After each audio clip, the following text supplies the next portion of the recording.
Restez informés chaque jour avec Scoop FM. Désormais, suivez nos journaux sur nos chaînes partenaires à Lubumbashi sur Sky Radio, la 97.7 MHz, à 6h, 9h, 12h, 15h, 19h et 21h. Suivez-nous également sur la radio communautaire Moïseni chaque jour à 9h05, 10h03 et 21h juste. Le journal du Scoop FM passe aussi sur Kipushi 24 Radio à 8h30, 12h30, 16h juste, 18h30 et 21h30. Retrouvez-nous également sur Vox Congo. Téléchargez dès maintenant l'application Vox Congo pour rester informé en temps réel.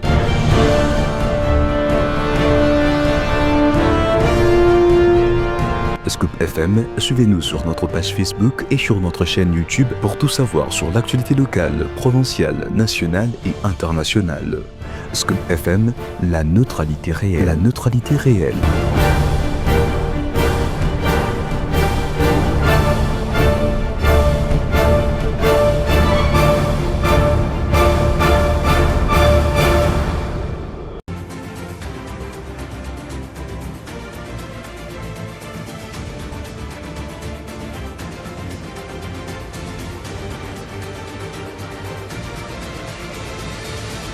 Heureuse de vous retrouver, mesdames et messieurs, pour cette nouvelle session d'information.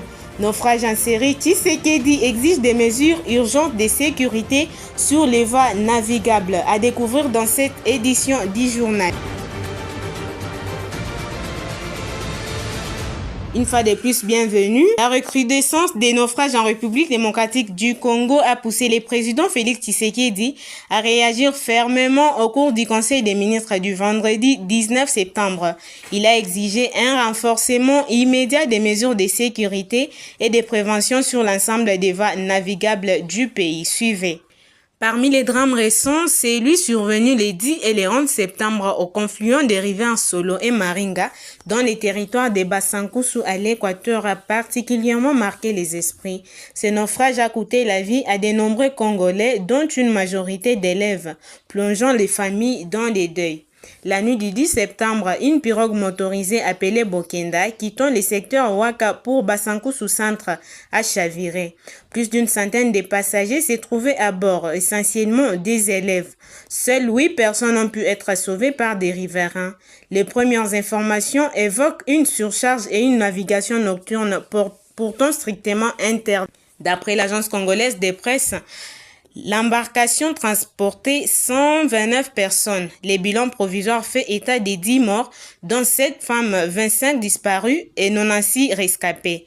Presque au même moment, un autre naufrage a été signalé sur le fleuve Congo dans les territoires de Lukolela, accentuant les sentiments d'insécurité sur les eaux. Face à cette situation, le chef de l'État a présenté ses condoléances aux familles touchées. Il a demandé des enquêtes rigoureuses pour déterminer les responsabilités, rappelant que chaque acteur État, autorité locale, opérateur privé et communauté porte une part des responsabilités dans la prévention des risques.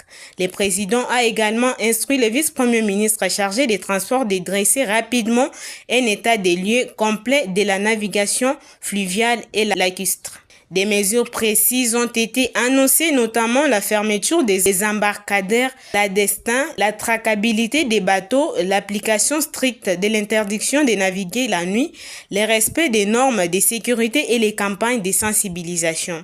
Le président a aussi insisté sur la nécessité d'acquérir des bateaux modernes et de renforcer les capacités de la Congolaise des voies maritimes, ainsi que de la régie des voies fluviales.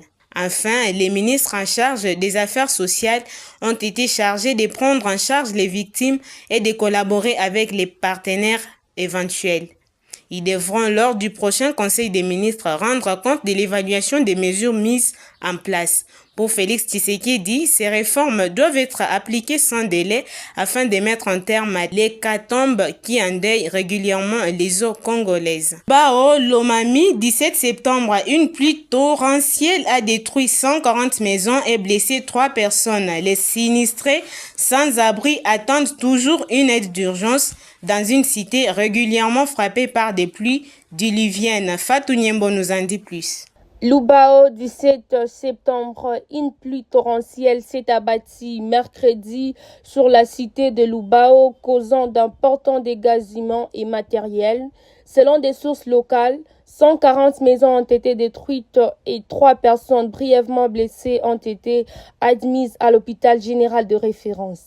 De nombreuses familles se retrouvent sans abri, certaines contraintes de passer la nuit dehors, d'autres hébergées par des proches. Les pertes touchent également des dépôts de marchandises, de vivres et divers biens de valeur importés par les eaux. En attendant, les autorités locales poursuivent l'identification des sinistrés. Aucune aide d'urgence n'a encore été déployée, accentuant l'inquiétude des habitants.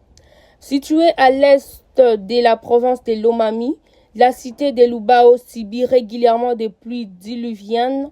Son enclavement et la dégradation de ses routes retardent souvent l'arrivée des secours, laissant la population exposée à des crises humanitaires récurrentes. Plus de 10 000 cas de rougeole et 9 000 de choléra pris en charge depuis janvier 2025 dans les Hauts-Katanga, Lualaba, Tanganyika et Olomami. D'après Médecins Sans Frontières qui l'a annoncé ce vendredi à Lubumbashi, il y a la nécessité de renforcer la prévention. MSF dit avoir mené 10 interventions d'urgence permettant de vacciner plus de 532 000 enfants âgés de 2 à 59. Milena Bretou-Klein, responsable de MSF dans cette région, a expliqué à Top Congo FM que seule une couverture vaccinale de 95% peut protéger efficacement les enfants contre la rougeole, la polio et d'autres maladies évitables. Elle a souligné qu'il faut continuer à donner accès à tous les enfants, même dans les zones les plus reculées, au vaccin de routine. Pour les choléra, MSF Grand Katanga a souligné une réponse beaucoup plus transversale. Qui doit se faire à la fois avec les autorités de santé et celles en charge des infrastructures, de l'accès à l'eau, du traitement des déchets et de l'hygiène en général.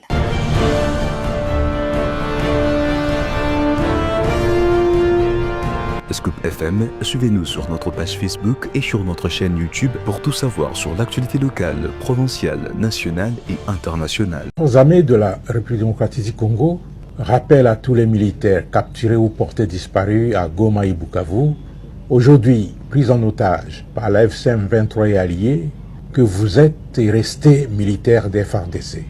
Vous avez été formés pour servir la République et défendre la patrie jusqu'au sacrifice suprême contre cet ennemi.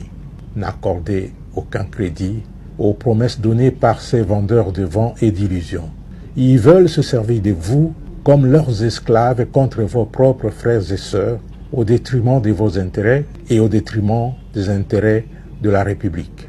Les souffrances déjà endurées entre les mains de ces hors-la-loi doivent renforcer votre conviction et votre détermination à les combattre, à défendre l'intégrité territoriale de notre pays et à protéger nos populations. Cela doit constituer pour vous un motif supplémentaire de fierté, de patriotisme et de loyauté envers la République. Il serait pour vous un grand déshonneur et un grand sacrilège de mettre en cause votre serment envers la République, celui de ne jamais trahir le Congo, et de tourner les canons vers la mère patrie, vers votre population et vers votre propre armée. Dans ce cas, la République et les générations futures ne vous pardonneront jamais. Considérez ces souffrances imposées et le massacre de vos collègues par les terroristes de la FCM 23 comme un sacrifice. Faites tout ce qui est possible pour retrouver les camps de la patrie, comme l'ont déjà fait beaucoup d'autres parmi vous. À la moindre occasion, faites tout pour tourner les canons contre l'ennemi. Quittez ces rangs et rejoindre les FARDC. À l'instar de tous les militaires exfiltrés par le CICR des installations de la MONUSCO de Goma et à l'image de nombreux autres ayant déjà fui les horreurs de la FCM 23, vos places dans les rangs des FARDC restent intactes et nous continuons à vous prendre en compte dans la base des données de l'armée. Vos rémunérations et vos primes des opérations sont toujours disponibles. Nous vous encourageons.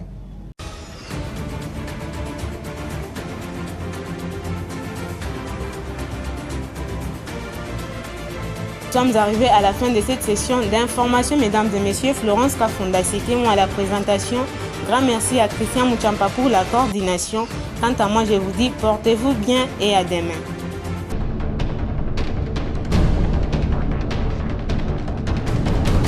Restez informés chaque jour avec Scoop FM. Désormais, suivez nos journaux sur nos chaînes partenaires à Lubumbashi sur Sky Radio, la 97.7 MHz, à 6h, 9h, 12h, 15h, 19h et 21h. Suivez-nous également sur la radio communautaire Moïseni chaque jour à 9h05, 10h03 et 21h juste. Le journal du Scoop FM passe aussi sur Kipushi 24 Radio à 8h30, 12h30, 16h juste, 18h30 et 21h30. Retrouvez-nous également sur Vox Congo. Téléchargez dès maintenant l'application Vox Congo pour rester informé en temps réel.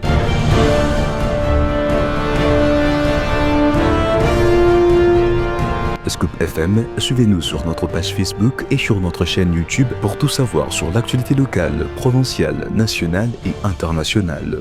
Scoop FM, la neutralité réelle.